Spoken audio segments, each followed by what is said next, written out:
এই বক্তার ময়দানে চেয়ারম্যান সাহেব আশ্চর্য হবেন, আমি কয়দিন আগে দেখি অনন্ত জলিল ওয়াজ করতেছে। সুবহানাল্লাহ। আল্লাহ তাআলার কাছে আমরা তওবা করি যে হে আল্লাহ, আমাদের বিগত দিনে যে শিরক আমাদের দ্বারা হয়েছে এবং আমাদেরকে আল্লাহ তাআলা আপনি মাফ করুন, আর আমাদের দ্বারা যে না হয় আমরা আল্লাহ তাআলার কাছে তওবা করি। কথা বুঝেন নাই? ওয়াজ কে করতেছে? চিনেন অনন্ত জলিল? চিনেন আপনারা? তিনি অসাধ্য কাজকে সাধ্য করেন, একবার আইছে, বাস্তবে কিছু পারে না। এই লোক পুরা টাইট ফিট পাঞ্জাবি পরে, ভিডিও আছে আমার কাছে, সে দেখতেছি নসিহত করতেছে, শোনো দিনের এই কাজ করতে হবে, ওই কাজ করতে হবে। তিনি টাইট ফিট পাঞ্জাবি পরা, টুপি পরা, আর তার স্ত্রীকে রাস্তায় মডেল অফ শো পুরা যুবকদের ক্রাশ বানায় ছেড়ে দিছে, সে আবার আসছে ওয়াজ করতে।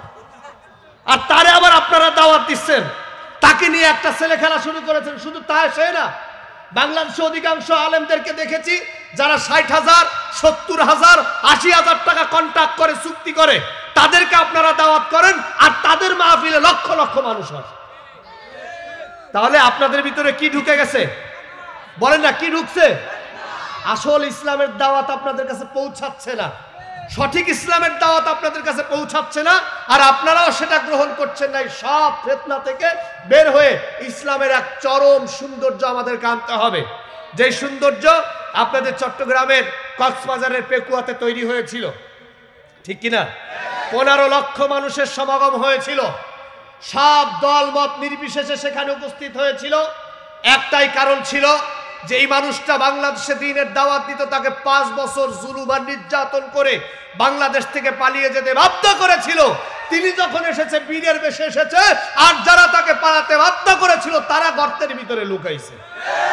তাহলে এই ফিতনা থেকে বের হয়ে পেকুয়ার মাহফিল হোক আমাদের শিক্ষার মাহফিল, আজকের মাহফিল হোক আমাদের শিক্ষার মাহফিল।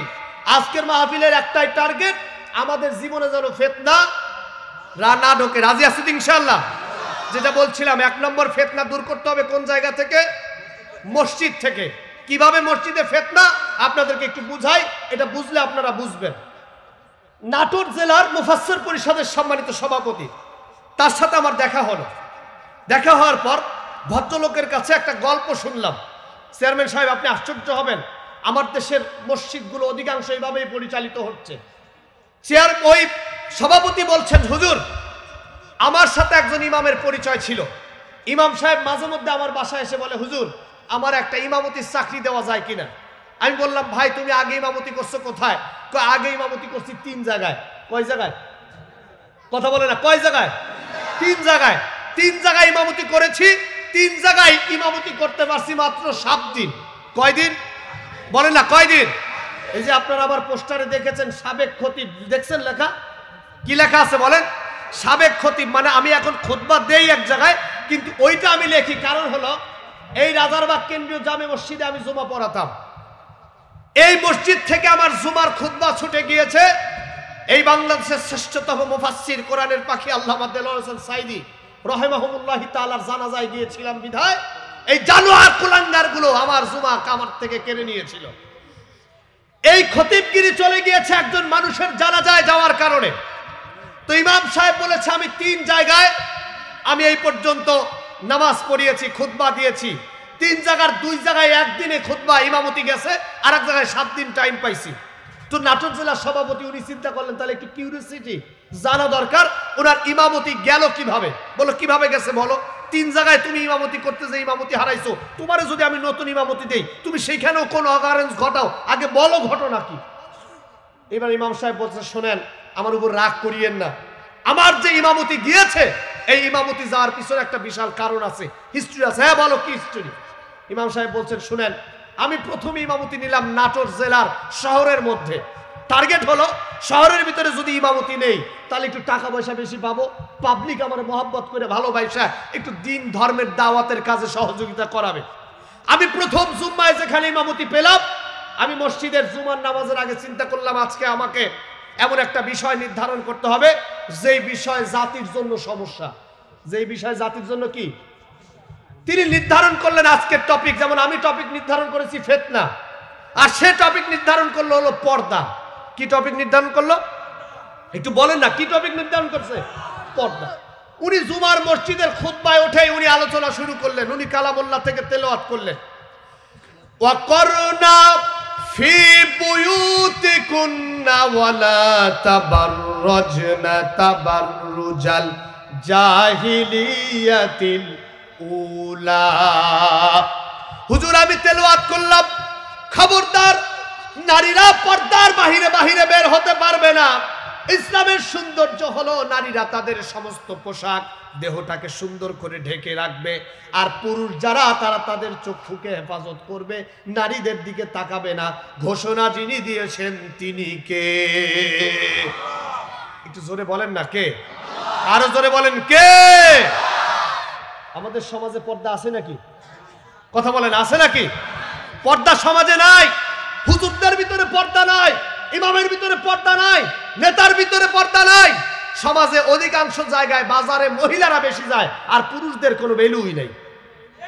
কথা বলেন ঠিক কিনা? মা বোনদেরকে আল্লাহ রাসূল সাল্লাল্লাহু আলাইহি ওয়াসাল্লাম সৌন্দর্যের জন্য তাদেরকে আলাদা করে ঘরের মধ্যে শ্রেষ্ঠ রানী বানিয়েছেন। মুহাম্মদুর রাসূলুল্লাহ বলেছেন, শোনো, এই পৃথিবীতে সবথেকে দামি সম্পদ হলো নারী। সুবহানাল্লাহ বলবেন না? সবথেকে দামি সম্পদ কি? নারী। এই দামি সম্পদ থাকবে আবদ্ধে, সৌন্দর্যের মধ্যে। বাহিরের যত যুদ্ধ, যত বিপদ আপদ মোকাবেলা এটা করবে পুরুষেরা। এটা আল্লাহর সিস্টেম। এই সিস্টেম আপনি চাইলেও বাইলট করতে পারবেন না। যেমন আপনি আর আমি মানুষ, আল্লাহ চাইলে যদি গরু বানাইতো, আচ্ছা বলেন চাইলেই কি আপনি মানুষ হইতে পারতেন? আল্লাহ আপনাকে পুরুষ বানিয়েছে, আমাকে পুরুষ বানিয়েছে, আর নারীকে নারী বানিয়েছে। এটা আল্লাহর ইচ্ছা। নারী যেহেতু নারী হয়েছে, তাকে ঘরের ভিতরে থাকতে হবে, সিদ্ধান্ত আল্লাহ দিয়েছেন। আর পুরুষরা তার দায়িত্ব পালন করবে, তার সমস্ত সুবিধা অসুবিধা পুরুষেরা দেখবে। হুজুর এই বিষয়ে কথা বললেন, বিচার আলোচনা। হুজুর বললেন আমি 1 ঘন্টা ওয়াজ করলাম। কত ঘন্টা? সবাই বলেন না, কত ঘন্টা?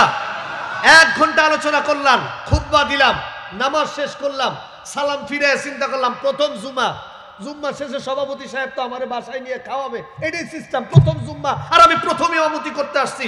পিছনে সালাম ফিরাই দেখি সভাপতি মসজিদে নাই। সভাপতি মসজিদে কি? মেজাজটা খারাপ হইলো, কি ব্যাপার, সভাপতি প্রথম জুম্মাই নাই, এটা কি হয়? একটু আগে আমার সামনে বসে খুতবা শুনছে। আজকে সভাপতির বাসায় আমার খাওয়ার কথা, সভাপতি নামাজের আগে বলেছে হুজুর আপনার জন্য মুরগির ঠ্যাং, গরুর রান, এরপরে ছাগলের মাথা রেডি করছি, আজকে খাওয়াবো। এখন সভাপতি আমার না নিয়ে গেল কই? এখন তাকায় দেয় ওই যে সভাপতি যায়, ইমাম সাহেব ডাক দিয়েছে, সভাপতি সাহেব দাঁড়ান, কই যান, নিয়ে যাবেন না? সভাপতি ডাক শোনে না, বেচারা পিস পিস গেছে বাসার কাছে।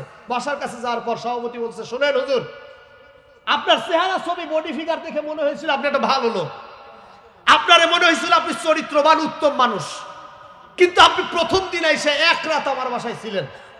1 রাত থেকে জুম্মার নামাজে যাই, এই পুরো রাত আর দিন জুম্মার নামাজের টাইমের আগ পর্যন্ত আমার স্ত্রী কোথায় যায় কি করে এগুলো ঠিকঠাক মতো ফলো করছেন।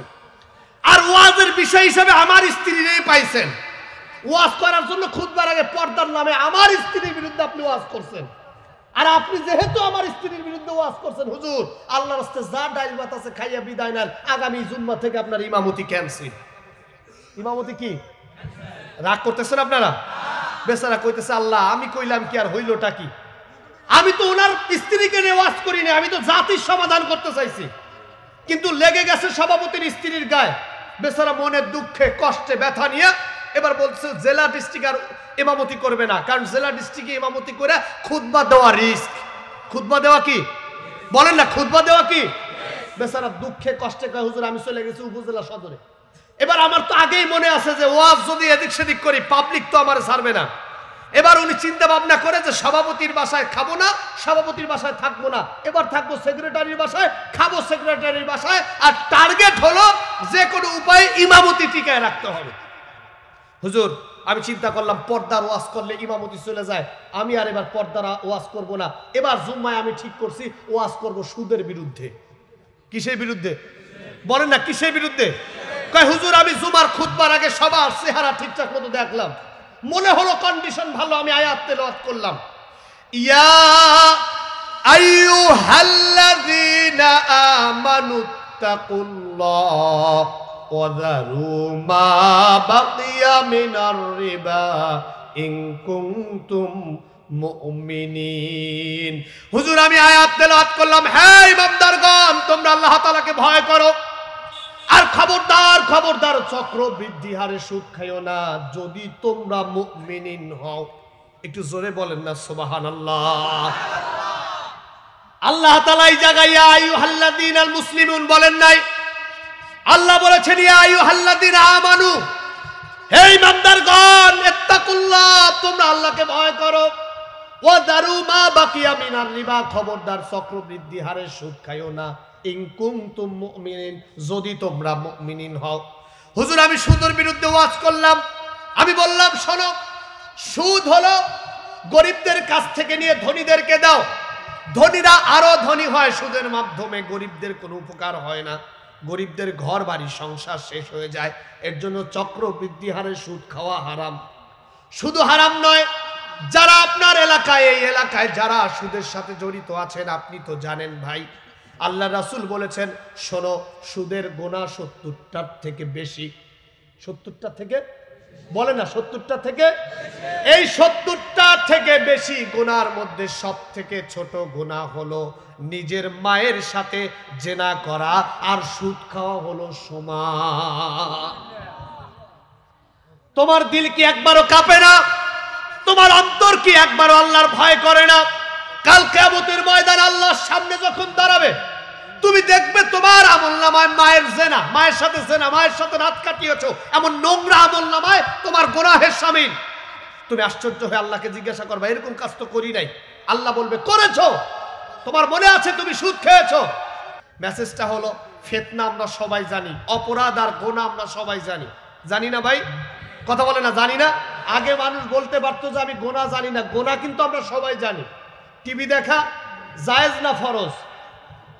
কথা কয় না। টিভিতে খারাপ জিনিস দেখা জায়েজ না ফরজ? হারাম। এটা কি সবাই জানেন না আপনারা? বিয়ের আগে অন্য মেয়ের সাথে প্রেম করা সুন্নত, কথা কয় না, হারাম। সবাই জানে, জানে না? সুদ খাওয়া হলো ফরজ, ঘুষ খাওয়া ফরজ, দুর্নীতি করা ফরজ, লক্ষ হাজার কোটি টাকা চুরি করা ফরজ। সব কিন্তু আমরা জানি, কিন্তু মানি না। সুতরাং আমরা সবাই সবকিছু জানি, আমাকে মানতে হবে। এই ফিতনা থেকে বের হয়ে আমাকে মানতে হবে, আল্লাহর দ্বীন প্রতিষ্ঠায় কাজ করতে হবে। রাজি আছি তো? একটু সবাই বলেন রাজি আছি তো? সর্বশেষ একটি মেসেজ দিয়ে আলোচনা শেষ করে দিচ্ছি। সেটি হলো 53 বছর ধরে বাংলাদেশের গতিতে চলেছে। স্বাধীনতার সার্বভৌমত্ব বিক্রি করার জন্য একটা দল নীরব পায়তারা করে দাদা বাবুদের কাছে স্বাধীনতা বিক্রি করেই দিয়েছিল। আল্লাহ তার অসীম কুদরতে বাঁচাইছে।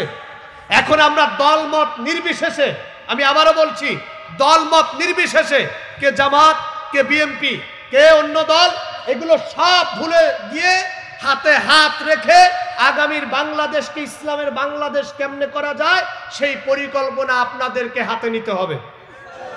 রাজি আছি তো? কথা বলে না রাজি আছি তো? তাহলে আমি জানতে চাই, আগামীর বাংলাদেশ কোরআন হাদিসের বাংলাদেশ, আগামীর বাংলাদেশ ইসলাম ওয়ালাদের বাংলাদেশ, আগামীর বাংলাদেশ সংসদে কোরআন পরিচালনার বাংলাদেশ। রাজি আছো তো ইনশাআল্লাহ? কোরআন আছে যেখানে, কোরআনের আইন আছে যেখানে, ইসলাম এবং কোরআন দিয়ে আল্লাহ আগামীর বাংলাদেশকে শ্রেষ্ঠত্ব কবুল করুক। সাতক্ষীরার মাটিকে আমাদের সম্মানিত চেয়ারম্যানের মাধ্যমে উর্বর আর শ্রেষ্ঠত্বতা দান করুক। আল্লাহ তাআলা আমার এই কথার মধ্যে যদি ত্রুটি হয় মাফ করে দিক। যে মেসেজ দিয়েছি সেই মেসেজ আপনারা এবং আমরা উভয়ে পালন করার তৌফিক দান করুক। ওয়া আখির দাওয়ানা আলহামদুলিল্লাহি রাব্বিল আলামিন।